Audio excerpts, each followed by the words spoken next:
Hey guys, this is Bharat. Welcome to my channel Dream and Achieve. Here I am going to start a wonderful lecture series on Indian polity for all the government exams, especially UPSC and PSC. So I hope that my lecture series will be very helpful for all the students who are preparing for the exams and also for the purpose of GK and current affairs. Please keep studying and enjoy the lectures. Hope they help you to achieve all your goals and succeed in life. Do not forget to please subscribe my channel and please like and share with as many people as possible. आज हम बात करने वाले हैं दोस्तों एक बहुत ही इंपॉर्टेंट चैप्टर की, that is special provision related to some states. जैसा कि थोड़ा सा बैकग्राउंड आपको मैं देता हूँ हर चैप्टर को स्टार्ट करने से पहले। जिस प्रकार ऑलरेडी हम बात कर चुके हैं दोस्तों, हमारा भारत देश को इफेक्टिव एडमिनिस्ट्रेशन के लिए बहुत सारे छोटे छोटे यूनिट्स यानी कि स्टेट्स में डिवाइड किया गया है। और स्टेट्स के ओरिजिनली जो डिवाइड करने का बेसिस था वो लिंग्विस्टिक बेसिस था, that is on the basis of language.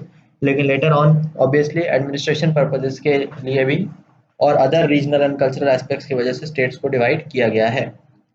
But लेकिन क्या होता है दोस्तों, हर स्टेट का अपने कुछ खुद के प्रॉब्लम्स हैं related to related to the different cultural aspects of the people, the religious and ideological beliefs of the people, related to the geographical and topographical and relief situation, and the cultural and biodiversity of the region. Based on that, different states have certain different kinds of problems within them. हर region की अपने अपने कुछ खास problems हैं, जैसे कि south India के कुछ स्टेट्स हैं और स्पेशली नॉर्थ ईस्ट के जो स्टेट्स हैं। और नॉर्थ ईस्ट के स्टेट्स के बारे में आपको मैंने पहले भी बताया है कि इतने ज़्यादा उनका जो कल्चर है और इनका जो रहन सहन का तरीका है और उनका जो टोटल आप कह सकते हैं कंप्लीट एक ओवरऑल लाइफस्टाइल है, वो कम्प्लीटली आइसोलेटेड है और अलग है then the rest of the India और कंट्री। इसी वजह से हमारे कॉन्स्टिट्यूशन में पूरे के पूरे दो schedule, that is fifth and six schedules have been added to the constitution for the administration of the north eastern areas. और already on the chapter on schedule and tribal areas में वहाँ पे आपसे बहुत डिटेल में discuss कर चुका हूँ कि उनसे रिलेटेड प्रोविजंस क्या हैं। I would sincerely and highly recommend you कि आप जाके उस चैप्टर को देखें अगर आपने अभी तक नहीं देखा है तो। नॉर्थ ईस्ट के जो स्टेट्स हैं दोस्तों, तो वहाँ के अपने खुद के कुछ प्रॉब्लम्स हैं और इसी वजह से इन सभी स्टेट्स की प्रॉब्लम्स को देखते हुए कुछ स्टेट्स के लिए गवर्नमेंट ने पार्लियामेंट में अमेंडमेंट करके स्पेशल प्रोविजंस को ऐड किया है। all these provisions have been added by various amendments of the constitution. So article 371 से 371J in part 21 of constitution deal with the special provisions related to some states, right और इनमें कौन कौन से states आते हैं दोस्तों, ये हद से ज़्यादा इंपॉर्टेंट है। इन 11 के 11 स्टेट्स का नाम आप बाय हार्ट प्लीज लर्न कीजिएगा। That is Maharashtra, Gujarat, Nagaland, Assam, Manipur, Andhra Pradesh, Telangana, Sikkim, Mizoram, Arunachal Pradesh, Goa and Karnataka. तो अब देखिए नॉर्थ ईस्ट के इसमें कितने सारे स्टेट्स हैं। मणिपुर है, नागालैंड है, असम है, आंध्र प्रदेश है, सॉरी आपका सिक्किम है, मिजोरम है, अरुणाचल प्रदेश है। तो ऑलमोस्ट देखिए आप 1 2 3 आपका 4 5 6, तो 5 या 6 स्टेट, 7 सिस्टर्स में से उनके लिए स्पेशल प्रोविजंस जो हैं दिए गए हैं, राइट। अब इसके पीछे इंटेंशन क्या है दोस्तों, क्यों दिया गया है? Protect the interest of local people. Obviously दोस्तों लोकल जो पीपल हैं उनके अलग अलग कल्चरल बिलीफ्स और प्रैक्टिसेस हैं, उनके इंटरेस्ट को प्रोटेक्ट करना कॉन्स्टिट्यूशन ने समझा है कि एक जिम्मेदारी एक कानूनी व्यवस्था की होती है, इसलिए ऑब्वियसली उनके इंटरेस्ट को प्रोटेक्ट करने के लिए इन प्रोविजंस को दिया गया है। दूसरा है दोस्तों disturb law and order. Obviously बात है दोस्तों कि खास करके नॉर्थ ईस्ट के जो स्टेट्स हैं वहाँ पे लॉ एंड ऑर्डर की शुरू से बहुत ज़्यादा प्रॉब्लम रही है। इनफैक्ट स्टेट्स लाइक सिक्किम, उनको उनके पीछे अगर आप हिस्ट्री जाके देखेंगे तो सिक्किम को बहुत ही कठिनाई और बहुत ही मुश्किल से हमारे इंडियन यूनियन का पार्ट बनाया गया था। बहुत ज़्यादा लड़ाई झगड़े हुई थी और वहाँ का जो राजा था उसमें नेहरू जी ने आर्मी वार्मी भेज के वहाँ पे लड़ाई झगड़ा करके बड़ी मुश्किल से कंडीशंस के बेसिस पे उस स्टेट को ऐड किया था। आप अगर पूरी हिस्ट्री जानना चाहते तो obviously I will post my entire thing on the my course on entire history, so be little patient, मैं सारी चीज़ें आपको हिस्ट्री के उस चैप्टर में बताऊंगा। कहने का मतलब ये दोस्तों, बहुत सारे रीजन ऐसे हैं जहाँ पे लॉ एंड ऑर्डर की बहुत सारी प्रॉब्लम्स हैं और इसी वजह से उन लॉ एंड ऑर्डर की सिचुएशंस को देखते हुए it becomes necessary to provide some special provision. जैसे कि अब आप गुजरात को देख लीजिए, गुजरात का बहुत सारा कुछ बॉर्डर एरिया पाकिस्तान से लगता है, सी कोस्ट है तो पाकिस्तान से सी कोस्ट के थ्रू गुजरात में टेररिस्ट आ सकते हैं। So there is a situation of law and order that is required to be present there. तो इसलिए it is needed to provide the special provisions. Protect cultural and economic interest of tribal people, ये भी बहुत important दोस्तों। खास करके जो schedule tribes हैं वो कई स्टेट्स में ज़्यादा कॉन्सेंट्रेटेड है और कुछ में कम कॉन्सेंट्रेटेड है। जिनमें ज़्यादा कॉन्सेंट्रेटेड है और खास करके बैकवर्ड है, वहाँ पे उनके इंटरेस्ट को प्रोटेक्ट करना स्टेट की जिम्मेदारी बनती है। तो नाउ वी विल सी हर एक स्टेट के लिए क्या क्या सेपरेट और अलग से प्रोविजन दिए गए हैं। एक एक करके हम हर स्टेट के लिए डिस्कस करते हैं एक साथ। First we come down to the state of Maharashtra and Gujarat. Maharashtra and Gujarat के लिए जो प्रोविजन है आर्टिकल 371 में दिए गए हैं। और क्या क्या प्रोविजन है आइए हम देखते हैं। सबसे पहला आता है दोस्तों establishment of separate development boards for Vidarbha, Marathwada and rest of Maharashtra. तो यानी कि महाराष्ट्र में दो एरियाज को सेपरेट किया गया है, कौन कौन से, विदर्भा और मराठवाड़ा। दो एरियाज को सेपरेट करके कहा गया है कि इन एरियाज को के लिए सेपरेट डेवलपमेंटल बोर्ड्स बनाइए, क्योंकि ये बहुत ज़्यादा पिछड़े हुए इलाके हैं और इनकी डेवलपमेंट सरकार की जिम्मेदारी है। तो इसके लिए डेवलपमेंट बोर्ड सेपरेट से बनाना पड़ेगा as compare to the rest of Maharashtra. Similarly Gujarat के लिए सौराष्ट्र एंड कच्छ दो रीजन्स को अलग किया गया है। इन रीजन्स के डेवलपमेंट के लिए अलग से डेवलपमेंट बोर्ड बनाने की आवश्यकता है।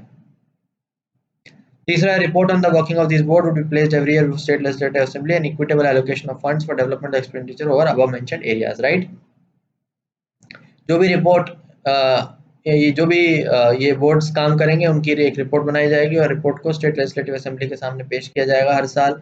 और ऑब्वियसली जो फंड्स हैं उनका बराबर तरीके से एलोकेशन किया जाएगा for the developmental expenditure of the above mentioned areas. तो इन एरियाज में सही से डेवलपमेंटल एक्सपेंडिचर को बराबर तरीके से बांटना कंपलसरी है। ऐसा नहीं होना चाहिए कि जो फंड्स हैं वो बाकी के एरियाज में बहुत ज़्यादा जा रहे हैं और इन पिछड़े हुए इलाकों में सही से पहुंच नहीं पा रहे हैं। So then that is a problematic issue that needs to be looked into.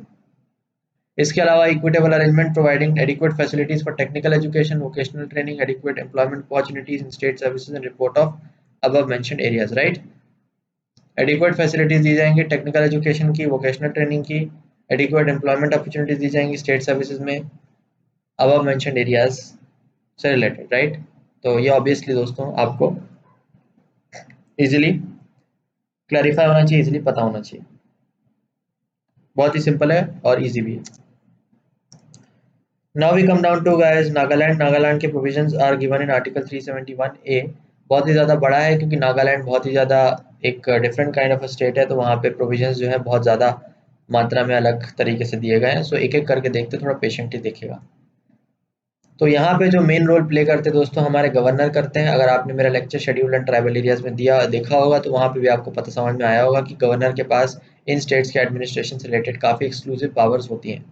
ठीक है, वहाँ पे भी मैंने आपको बताया था, बट लेकिन let us see it once more. So first is दोस्तों acts of parliament relating to following will not apply to Nagaland unless state legislative assembly decides. तो यानी कि इन इश्यू से रिलेटेड कोई भी एक्ट्स पार्लियामेंट में नहीं बनाए जा सकते नागालैंड के लिए unless the state legislative assembly decides. कौन कौन से ये एक्ट्स हैं इनको जरूर आप एक बार में देखिए, it is extremely important to see them.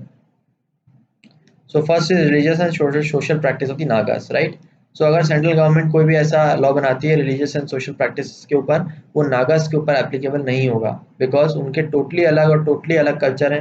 अगर आप अचानक से कोई ऐसा हिंदू का या मुस्लिम का या कोई भी अलग आदमी का, अलग व्यक्ति का अगर आप कल्चर पे थोपोगे तो it will lead to various kind of law and order situations, problems, economic social problems, बहुत सारी और तरह तरह की प्रॉब्लम्स आएंगी। तो obviously that is not the right thing to do.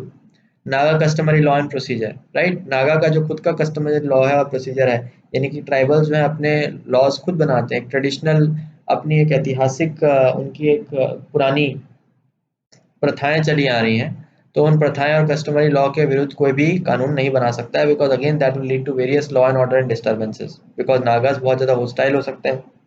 भाई सिंपल सी बात है, अगर आप किसी के बिलीव्स और प्रैक्टिसेस के ऊपर आप हावी होने की कोशिश करोगे, ऑब्वियसली ऑब्वियस सी बात है कि भाई वो लोग आपके खिलाफ खड़े होंगे, रिवोल्ट करेंगे, फिर उसके बाद वायलेंस होगा and law and order issues will be there. Administration of civil and criminal justice involving decisions according to Naga customary law. Right, तो सिविल एंड क्रिमिनल जस्टिस जितने भी हैं इनका administration involving decision according to Naga customary law. So Naga customary law के according ही administration होना पड़ेगा।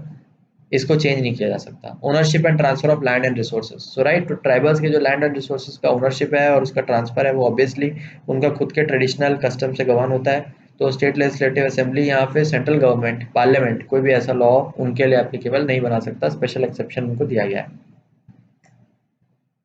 Then अब आते हैं दोस्तों गवर्नर की बात। Governor has to ensure money provided by central government for any specific purpose included in demand for grants related to purpose and not any other demand moved in state legislative assembly. So simple है दोस्तों, बहुत simple है। State legislature अगर कोई भी पैसा sanction करता है नागालैंड के स्टेट के ऊपर as a form of demand for grant, तो गवर्नर को ये देखना पड़ेगा कि वो पैसा सही से उसी जगह पे खर्च होता है जिसके लिए पैसा मांगा गया है। ऑब्वियसली स्टेट लेजिस्लेटिव असेंबली उस पैसा को चेंज करके किसी और दूसरे पर्पज के लिए खर्च नहीं कर सकता है। कंपल्सरीली जिसके लिए डिमांड की गई है ग्रांट वहीं पे खर्च होना पड़ेगा। इसके अलावा दोस्तों एक रीजनल काउंसिल को एस्टेब्लिश किया जाएगा जिसमें 35 मेंबर्स होंगे एंड वो एस्टेब्लिश किया जाएगा for the Tuensang district of the state. Rest everything is decided by the governor,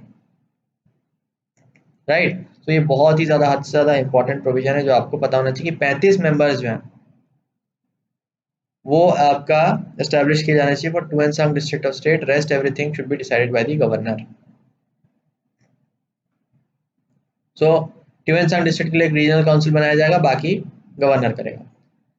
Governor will also have special responsibility for law and order so long as internal disturbances caused by hostile Nagas continue. Governor, after consulting Council of Ministers, exercises individual judgment and his decision is final. Right? तो obviously Nagas की जब तक hostility continue रहती है तो governor के पास special responsibility होगी लॉ एंड ऑर्डर के सिचुएशंस को संभालने के लिए। सो काउंसिल ऑफ मिनिस्टर्स से गवर्नर जो है एडवाइस लेगा और उसके बाद अपनी खुद की जजमेंट सुनाएगा and his decision shall be final. So सोचिए, यूजुअली काउंसिल ऑफ मिनिस्टर्स की डिसीजन कौन सुनता है? चीफ मिनिस्टर सुनता है, बट लेकिन नागालैंड के केस में पावर गवर्नर को दी गई है कि गवर्नर लॉ एंड ऑर्डर से रिलेटेड स्पेशल रिस्पॉन्सिबिलिटी रखता है and that special responsibility sees a president direct. तो यदि प्रधान यानी यदि कि राष्ट्रपति प्रेसिडेंट डायरेक्ट करते हैं तो फिर गवर्नर की स्पेशल रिस्पॉन्सिबिलिटी खत्म हो जाती है।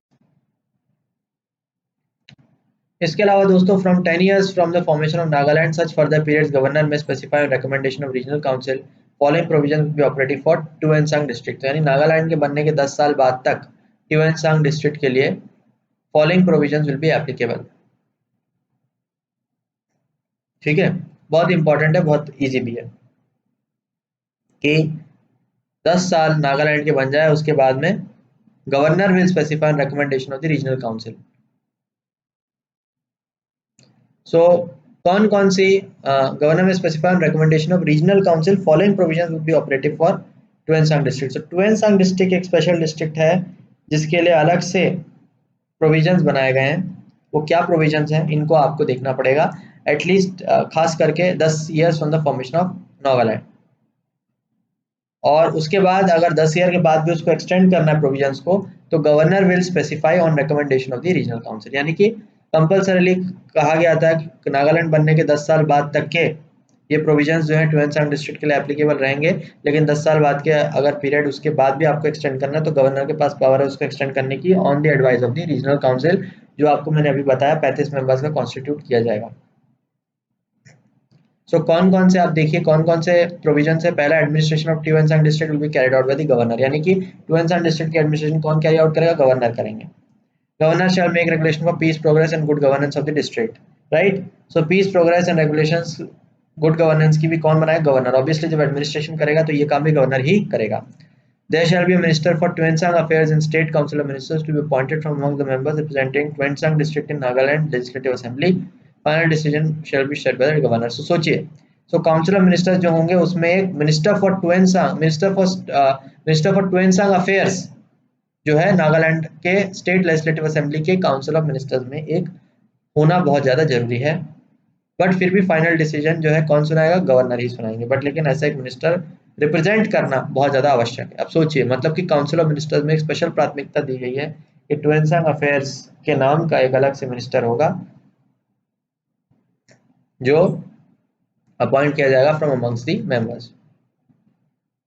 Governor shall in discretion arrange for equitable distribution of money provided between Tuensang district and Nagaland। Simple है, सेंट्रल गवर्नमेंट जो भी नागालैंड के लिए पैसा जो है ग्रांट करेगी उसमें गवर्नर जो है प्रोविजन बनाएगा कि सही से पैसा डिस्ट्रीब्यूट बराबर तरीके से हो for the Tuensang district and rest of Nagaland, क्योंकि ट्वेंसांग डिस्ट्रिक्ट पिछड़ा हुआ डिस्ट्रिक्ट है तो वहां पे बराबर पैसा खर्च करना पड़ेगा as the rest of the Nagaland. Any act of state legislative assembly not applied to Tuensang district unless governor so directs on recommendation of the regional council, right? So कोई भी स्टेट लेजिस्लेटिव असेंबली एक्ट बनाएगा तो वो automatically ट्वेंसांग district पर directly applicable नहीं होगा, उसको governor को स्पेसिफाई करना पड़ेगा on the recommendation of the regional council. Regional council से पूछ के गवर्नर अगर हाँ बोलेगा तो फिर वो एक्ट ट्वेंसांग डिस्ट्रिक्ट के लिए एप्लीकेबल होगा, अन्यथा अपने आप नहीं होगा। Members in Nagaland Legislative Assembly from Tuensang district are not elected directly by the people but by the regional council. Extremely important, सोचिए अब आप, नागालैंड की जो लेजिस्लेटिव असेंबलीज हैं ट्वेंसांग डिस्ट्रिक्ट के अंदर खास करके, उन लेजिस्लेटिव असेंबलीज के मेंबर्स को डायरेक्टली इलेक्ट नहीं करती है जनता, करता कौन है? Regional council. सोचो अब आप, रीजनल काउंसिल को यानी कि नागालैंड में हद से ज्यादा पावर दी गई है फॉर द ट्वेंसांग डिस्ट्रिक्ट। आप सोचो कितनी ज्यादा पावर दी गई है, यानी कि दो लोग यहाँ पे बहुत ज्यादा इंपॉर्टेंट है, one is the governor and second is the regional council. And Tuensang district आप मान के चलिए लगभग पूरा का पूरा नागालैंड, मेन नागालैंड से पूरा का पूरा अलग है, वहां के नियम कानून सब कुछ अलग तरीके से चलते हैं, राइट? तो आई होप आपको ये चीजें याद रहेंगी। नेक्स्ट आते हैं दोस्तों मणिपुर। मणिपुर के लिए जो प्रोविजंस है वो आर्टिकल 371 सी के अंदर दिया हुआ है। सो क्या है प्रोविजंस, हम देखते हैं, सिंपल है। President is authorised to provide for the creation of a committee of Manipur legislative assembly consisting of members elected from hill areas of the state. So Manipur में जो पीछे पिछड़े हुए एरियाज हैं वो बेसिकली हिल एरियाज हैं। सो हिल एरियाज से में से इलेक्ट करके एक मेंबर्स को मणिपुर लेजिस्लेटिव असेंबली नाम की एक कमेटी बनाई गई होगी एंड प्रेसिडेंट जो है ऑथोराइज करेगा ऐसी कमेटी को बनाने के लिए। President can direct that governor shall have special responsibility secure proper functioning of the committee. So अब ये कमेटी सही से फंक्शन कर रही है कि नहीं, उसको कौन देखेगा? गवर्नर देखेगा, और किसके डायरेक्शन पे? प्रेसिडेंट के। तो प्रेसिडेंट अगर डायरेक्ट करेगा तो गवर्नर उस कमेटी के फंक्शनिंग को देख सकता है। Governor has to submit an annual report to president regarding administration of hill areas. Obviously governor को हिल एरियाज से रिलेटेड एडमिनिस्ट्रेशन पे एक रिपोर्ट हमेशा प्रेसिडेंट को सौंपनी पड़ेगी, बिकॉज जैसा कि मैंने आपको बताया कि हिल एरियाज मणिपुर के जो है वो काफी पिछड़े हुए इलाके हैं, वहां पे स्पेशल एडमिनिस्ट्रेशन की रिक्वायरमेंट है। Central government can give directions to state government administration of hill areas. So right, so अगर सेंट्रल गवर्नमेंट को लगता है कि सही से एडमिनिस्ट्रेशन नहीं हो रहा है तो वो स्टेट गवर्नमेंट को डायरेक्शन दे सकता है कि वो हिल एरियाज के एडमिनिस्ट्रेशन को कैसे कैरी आउट करे। ये था दोस्तों मणिपुर से रिलेटेड प्रोविजंस। थोड़ा सा मैं फास्ट जा रहा हूँ दोस्तों, फास्ट में इसलिए जा रहा हूँ क्योंकि यहाँ पे समझने का बहुत ज्यादा नहीं है दोस्तों, आपको याद रखना मोस्ट इंपॉर्टेंट है। तो आप मेरे लेक्चर को 2 या 3 बार देखेंगे तो मुझे पूरी उम्मीद है कि आपको सारे प्रोविजंस याद हो जाएंगे, right? Next we come to दोस्तों another important state called Andhra Pradesh. Andhra Pradesh के लिए आर्टिकल 371 डी है, जिसको तेलंगाना के लिए एक्सटेंड किया गया था by Andhra Pradesh reorganization act and 371 E. तो दो 371 डी एंड ई जो है वो बनाए गए हैं, वो बनाए गए हैं आंध्र प्रदेश के स्टेट के लिए। क्या है आर्टिकल्स, आइए हम एक एक करके देखते हैं। सबसे पहले आर्टिकल 371 डी पे हम आते हैं। आर्टिकल 371 डी के कुछ पॉइंट्स हैं। पहला पॉइंट है, president is empowered to provide for equitable opportunities facilities for people belonging to different parts of the state in matters of public employment and education. Different provisions can be made for various parts of state. तो कुल मिला के दोस्तों public employment और education से related president के पास ताकत है कि वो इक्विटेबल अपॉर्चुनिटीज और फैसिलिटीज लोगों को प्रोवाइड करें, उसके लिए प्रोविजंस बना सकता है। क्योंकि भाई पिछड़ा हुआ इलाका है तो पिछड़ा हुआ इलाका के लिए एजुकेशन की नीड है और पब्लिक एम्प्लॉयमेंट की नीड है। तो अगर प्रेसिडेंट को लगता है कि वो उनको इक्वल सही तरीके से रिप्रेजेंट करना चाहिए तो ऑब्वियसली उसके पास पावर है कि वो पब्लिक एम्प्लॉयमेंट के लिए प्रोविजंस बनाए। President may require state government to organize civil posts and local cadres for different parts of state, plus provide for direct recruitment to post in any local cadre, and may specify parts of state which shall be regarded as the local area for admission to any educational institution. May also specify the extent and manner of preference slash reservation given in matter of direct recruitment to post in any such cadre admission to any such institution. तो आप सोचो दोस्तों, कुल मिला के president के पास power है, वो स्टेट गवर्नमेंट को कह सकता है कि कुछ सिविल पोस्ट लोकल कैडर्स में डिफरेंट पार्ट्स ऑफ स्टेट्स के लिए बनाई जाए, जहाँ पे डायरेक्टली रिक्रूट किया जाए लोगों को फ्रॉम द लोकल कैडर। मतलब जो लोकलाइट्स हैं उनको रिक्रूट डायरेक्टली करने के जो प्रोविजन है उनको दिया जाए। इसके अलावा कौन से वो लोकल एरियाज होंगे जहाँ पे ये प्रोविजन वैलिड होगा, उसके जो बाउंड्रीज हैं वो भी प्रेसिडेंट ही डिसाइड कर सकता है। इसके अलावा एडमिशन टू एजुकेशनल इंस्टीट्यूशन से रिलेटेड कोई लोकल एरिया डिसाइड करना है वो प्रेसिडेंट करेगा। और कितना होगा और मैनर ऑफ प्रेफरेंस क्या होगा, कितना रिजर्वेशन होगा, कितना मैनर ऑफ प्रेफरेंस होगा डायरेक्ट रिक्रूटमेंट के लिए उस slash admission to any such institution के लिए, ये सारी की सारी चीजें कौन डिसाइड करेगा? प्रेसिडेंट। यानी कि सोचिए कितना पावर है। यानी कि एजुकेशनल इंस्टीट्यूशन से रिलेटेड रिजर्वेशन कितनी होगी, उसका तरीका क्या होगा, कौन से एरिया से लिया जाएगा, कौन कौन से लोकल कैडर होंगे, कौन कौन से सिविल पोस्ट होंगे, है ना, जहाँ पे डायरेक्ट रिक्रूटमेंट होगा, ये सारी की सारी चीजें प्रेसिडेंट जो है वो कर सकता है। इसके अलावा president shall provide for establishment of an administrative tribunal in state to deal with certain disputes and grievances relating to appointment, allotment, promotion to civil post in state tribunal is to function outside the purview of the state high court, right? तो president के पास power है, वो administrative tribunal obviously state में डाल सकता है। मैंने आपको ट्रिब्यूनल्स के चैप्टर में भी बताया, अगर आपने नहीं देखा तो please you should go and watch the lecture on tribunals कि कि प्रेसिडेंट जो है एडमिनिस्ट्रेटिव ट्रिब्यूनल बनाने की पावर है, तो ये प्रेसिडेंट के पास पावर है, ठीक है, राइट। इसके बाद दोस्तों आर्टिकल 371 ई में हम देखते हैं, आर्टिकल 371 सिंपली कुछ नहीं है, वो पार्लियामेंट को एम्पावर करता है एक सेंट्रल यूनिवर्सिटी आंध्र प्रदेश में बनाने के लिए। तो बहुत सिंपल है, इसमें आपको कुछ समझने की कुछ खास नहीं है। सेंट्रल यूनिवर्सिटी आंध्र प्रदेश में होगी, इसकी पावर पार्लियामेंट को दी गई है।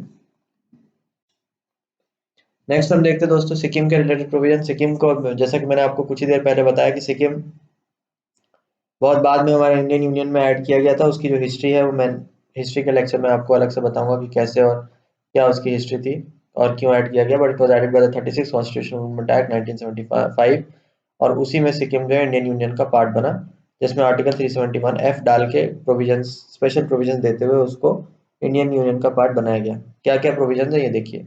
पहला, governor shall have special responsibility for peace and for an equitable arrangement for ensuring social economic advancement of different sections.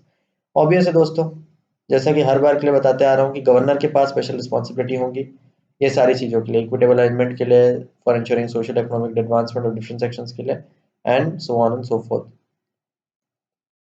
Sikkim legislative assembly is to consist of not less than 30 member. तो again 30 member का cap लगाया हुआ दोस्तों कि state legislative assembly में at least 30 member होंगे ही होंगे। One seat is allocated to Sikkim in Lok Sabha. Sikkim forms one parliamentary constitution. ये भी काफी इंपॉर्टेंट है कि सिक्किम को एक पार्लियामेंट्री कॉन्स्टिट्यूशन पूरा का पूरा बना दिया गया है, वहां पे मल्टीपल कॉन्स्टिट्यूएंसी नहीं है, तो इसलिए लोकसभा में उसकी एक सीट रिजर्व्ड है सिक्किम से। So it is a complete constituency. And for purpose of protecting rights and interests of different section of population, Parliament is empowered to provide Sikkim for number of seats in Sikkim Legislative Assembly, which may be filled by candidates belonging to such sections. Obviously, जो backward लोग हैं जिनके rights जो है interest सही से protected नहीं है, उनके लिए पार्लियामेंट के पास पावर है कि वो उनके लिए reservation Sikkim state legislative assembly में कर सकती हैं without any issues. Delimitation of assembly constituency from which candidates belonging to such sections alone may stand for election to the assembly. So assembly constituency इस तरीके से डिलिमिट की गई है कि कुछ पर्टिकुलर सेक्शन के लोग ही वहां से खड़े हो सकें और उनको इसीलिए रिप्रेजेंटेशन मिल सके सिक्किम के लेजिस्लेटिव असेंबली में। तो ये कुछ स्पेशल प्रोविजंस हमारे सिक्किम के लिए बनाए गए हैं। आई होप आप इसको आसानी से याद रख पाएंगे। देन हम आते हैं दोस्तों Mizoram. Mizoram is provision are given under article 371G और ये एकदम ही सिमिलर है एज कंपेयर टू नागालैंड। अगर आपको नागालैंड का अच्छे से याद होगा तो मिजोरम आप एकदम आसानी से याद कर सकते हैं कि भाई जो भी एक्ट्स ऑफ पार्लियामेंट है वो मिजोरम पे भी अप्लाई नहीं होंगे unless state legislative assembly decide करता है कौन कौन से acts related to religious and social practice of Mizos. Obviously दोस्तों की उनके जो रिलीजियस सोशल प्रैक्टिस है वो एकदम अलग है, उनको डिस्टर्ब नहीं किया जाएगा, उनके Mizo customary law and procedure को डिस्टर्ब नहीं किया जाएगा, और जो administration of civil and criminal justice होती है वो सब मीजो कस्टमरी लॉ के अकॉर्डिंग ही वहां पे किए जाएंगे। वह आप हो सकता है आप सोचे कि ये गलत है क्योंकि बाकी इंडिया की जो जगह है वहाँ पे सीआरपीसी, आईपीसी और सीपीसी के बेसिस पे ही सारे के सारे जजमेंट सुनाए जाते हैं और धाराएं लगाई जाती हैं। लेकिन क्योंकि मिजोरम में उनके जो value based system beliefs and cultural tradition इतने ज्यादा इनग्रेन है सोसाइटी के अंदर कि अगर आप उनको छेड़छाड़ करने की कोशिश करोगे या अपने आप प्रोविजन उन पे इम्पोज करने की कोशिश करोगे तो वो आर्म्ड रिबेलियन हो जाएगा, बहुत ज्यादा law and order problems create होंगी। इसलिए उनको स्पेशली प्रोविजन देके रखा हुआ है कि मीजो कस्टमरी लॉ के अकॉर्डिंग आप अपना एडमिनिस्ट्रेशन चला सकते हो। ओनरशिप और ट्रांसफर ऑफ लैंड से रिलेटेड कोई भी कानून वहां पे लागू नहीं होगा। एंड अगेन लेजिस्लेटिव असेंबली में 40 मेंबर्स का कैप लगाया हुआ है। काफी सिंपल है, अगर नागालैंड को अगर आप याद होगा तो आप कंपेयर करके आसानी से याद रख सकते हैं। इसके अलावा दोस्तों गोवा से रिलेटेड प्रोविजन दिए गए हैं। गोवा में कुछ नहीं कहा गया, गोवा में सिंपली एक ही प्रोविजन कहा गया कि 30 मेंबर तक की स्टेट लेजिस्लेटिव असेंबली जो है वो मिनिमम 30 मेंबर उसमें होंगे, मतलब एटलीस्ट 30 मेंबर वहां पे होने कंपलसरी है, सिर्फ ये प्रोविजन दिया है। नेक्स्ट हम आते हैं दोस्तों Arunachal Pradesh. Arunachal Pradesh related provision article 371H में दिए गए हैं और उसमें कहा गया governor of Arunachal Pradesh shall have responsibility, special responsibility for law and order in the state. It shall cease when the president so directs, right. तो अरुणाचल प्रदेश के आर्टिकल 371H में प्रोविजन दिए गए हैं और गवर्नर ऑफ अरुणाचल प्रदेश के पास पावर दी गई, स्पेशल रिस्पांसिबिलिटी की दी गई लॉ एंड ऑर्डर को मेंटेन करने के लिए। प्रेसिडेंट अगर डायरेक्ट करेगा तो वो रिस्पांसिबिलिटी खत्म हो जाएगी और इसकी स्टेट लेजिस्लेटिव असेंबली पे भी कैप लगा के दिया गया है कितना, 30 मेंबर्स का, तो ज्यादा नहीं। गोवा का मैंने आपको ऑलरेडी बता ही दिया। नेक्स्ट हम आते हैं दोस्तों आसाम पे। आसाम के प्रोविजन दिए गए आर्टिकल 371B में और आसाम के लिए भी ज्यादा कुछ नहीं है। प्रेसिडेंट के is empowered to provide for the creation of committee of Assam legislative assembly consisting of members elected from tribal areas of state plus such of the members he may specified. अगर आपको याद हो मणिपुर, मणिपुर अगर आपको याद होगा तो आप आसाम आसानी से याद रख पाएंगे। मणिपुर में भी उन्होंने हमने बताया था कि मणिपुर में भी मैंने आपको बताया था कि मणिपुर से जो रिलेटेड प्रोविजंस हैं वो प्रोविजंस उसमें सिंपली ये कहा गया कि there shall be committee on Manipur, committee of Manipur legislative assembly, जहाँ पे हिल एरिया ऑफ स्टेट से लोगों को इलेक्ट किया जाएगा for the better administration of the hill areas. ठीक उसी प्रकार आसाम में there be committee for Assam legislative assembly, जहाँ पे बैकवर्ड और ट्राइबल एरिया से लोगों को इलेक्ट किया जाएगा या फिर उन मेंबर्स को जो प्रेसिडेंट स्पेसिफाई करते हैं। लास्ट आते हैं दोस्तों कर्नाटका में आर्टिकल 371J में। सो प्रेसिडेंट जो है is empowered to provide that governor of Karnataka would have special responsibility. So governor के पास स्पेशल रिस्पांसिबिलिटी होगी कर्नाटका में किस किस चीजों से रिलेटेड। अगर आपको महाराष्ट्र और गुजरात याद है तो आप आसानी से कर्नाटका को भी याद कर सकते हैं। So first is establishment of separate development board for Hyderabad Karnataka region, 98 constitutional amendment act के द्वारा ये कहा गया है। सो ऑब्वियसली दोस्तों वहां पे मैंने आपको बताया था कि सेपरेट डेवलपमेंट बोर्ड विदर्भा और मराठवाड़ा के लिए बनाए गए, सौराष्ट्र और कच्छ के लिए बनाए गए। ठीक उसी प्रकार कर्नाटका में हैदराबाद कर्नाटका रीजन के लिए बनाया गया और ऑब्वियसली इन बोर्ड की वर्किंग की जो रिपोर्ट है वो स्टेट लेजिस्लेटिव असेंबली के सामने हर ईयर पेश की जाएगी और जो भी फंड्स एलोकेट किए जाते हैं उनको इक्विटेबली डिवाइड किया जाएगा between this region, that is Hyderabad Karnataka region and the rest of Karnataka. इसके अलावा दो प्रोविजन दिए गए रिजर्वेशन के लिए कि स्टेट गवर्नमेंट पोस्ट में भी जो रिजर्वेशन है वो कर्नाटका के लोकल एरियाज को और हैदराबाद कर्नाटका रीजन के जो लोग हैं उनको दिया जाएगा और educational and vocational training institution में भी स्टूडेंट्स को रिजर्वेशन जो है सीट्स का दिया जाएगा in this region. So I hope कि ये बहुत इजीली आप याद कर पाएंगे, कोई बहुत बड़ी चीज नहीं है। तो अब रिजर्वेशन सोचो दिया गया तो कितनी बड़ी चीज है दोस्तों। सो आई होप आपको ये सारी की सारी चीजें बहुत आसानी से याद रहेंगी and I have I sincerely hope कि आपको ये चैप्टर आसानी से याद हो गया होगा। But now I have to leave दोस्तों एंड जाने से पहले आपसे मैं रिक्वेस्ट करता हूँ कि अगर आपने मेरे चैनल को सब्सक्राइब नहीं किया है तो प्लीज सब्सक्राइब करें and I will be coming up with more amazing content on Indian polity. अब आप देखिए दोस्तों हमारा साथ इतना लंबे समय से हमारा साथ हो गया है जिसके कारण हमारी जो इंडियन पॉलिटी की सीरीज है लगभग पूरी की पूरी एंटायरली कंप्लीट होने वाली है। So I will be continuing my lectures on economics and other subjects like history and geography for, so stay tuned for more amazing content. I hope कि आपको अच्छा लगा हो। सो मिलते हैं, bye bye and have a nice week.